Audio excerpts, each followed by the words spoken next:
Il birrificio è nato dall'unione di 3 persone, ognuno più o meno aveva la sua specializzazione. Ho sempre fatto la birra in casa, ho avviato dei piccoli birrifici e lavoravo per un'azienda che costruisce attrezzature in inox per il settore alimentare, quindi vino, birra, sidro. E quindi questo è stato il punto di partenza. Ho iniziato con un capannone, poi 2 anni dopo il secondo e poi qualche anno dopo il terzo capannone, quindi produciamo per il momento solo birra rifermentata in bottiglia, quindi è bello perché non deve seguire la catena del freddo.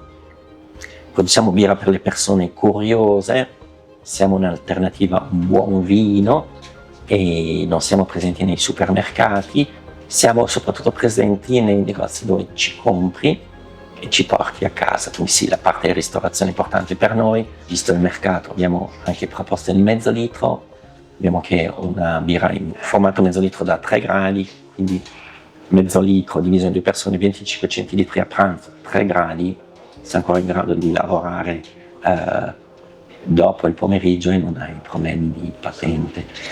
Comunque la bottiglia che produciamo rimane 75 centilitri, la birra industriale lavora soprattutto d'estate, noi siamo forti soprattutto per il Natale, la gente ci vuole regalare, siamo un'alternativa a una buona bottiglia di vino, sei invitato da amici alla sera a cena, porti una bottiglia di birra 32 e fai una bella figura. Sono birre che evolvono nel tempo e che puoi conservare tranquillamente in una cantina assieme al vino. Le nostre birre scure, alcoliche, ambrate evolvono nel tempo.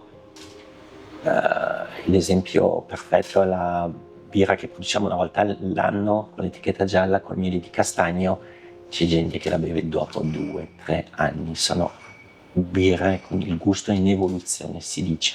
Siamo specializzati in regalistica aziendale, quindi i nostri clienti principali sono delle grosse aziende che vogliono premiare venditori, punti vendita, buoni clienti che fanno certi fatturati. Alcune aziende addirittura si fanno fare le confezioni personalizzate.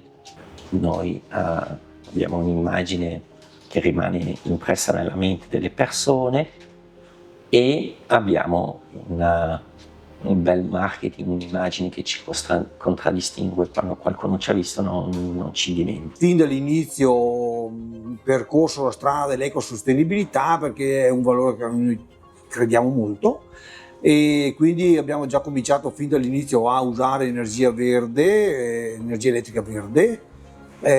Dopodiché abbiamo cominciato a fare il risparmio dell'acqua perché effettivamente il microbirrificio è una delle aziende che consuma più acqua in assoluto e di conseguenza abbiamo cercato di monitorare dove erano i consumi più grandi e abbiamo cominciato a ridurre e adesso siamo intorno ai 4,5-5 litri di acqua per ogni litro di birra prodotto, che è un risultato molto entusiasmante. E alla fine abbiamo fatto anche tutta una modifica per quanto riguarda il risparmio energetico del calore dissipato dalla fermentazione, quindi non va in aria su un frigo qualsiasi, ma viene recuperato su un serbatoio di acqua, sono 40 ettolitri di acqua che vengono scaldati a 50 gradi circa, che poi utilizziamo per i passaggi della cotta. Alla fine, l'ultima novità, siamo riusciti a calare il peso del vetro della bottiglia da mezzo litro, che era un 500 grammi, siamo passati a 350 grammi, quindi sono 150 grammi di vetro in meno, di conseguenza tutto il risparmio energetico, anche sulle emissioni di CO2 e anche dei forni, perché avevamo visto da una ricerca che abbiamo fatto col carbon footprint che effettivamente l'energia e la quantità di carbonica che consumavamo di più, che mettevamo di più nell'ambiente, era dovuta proprio al vetro.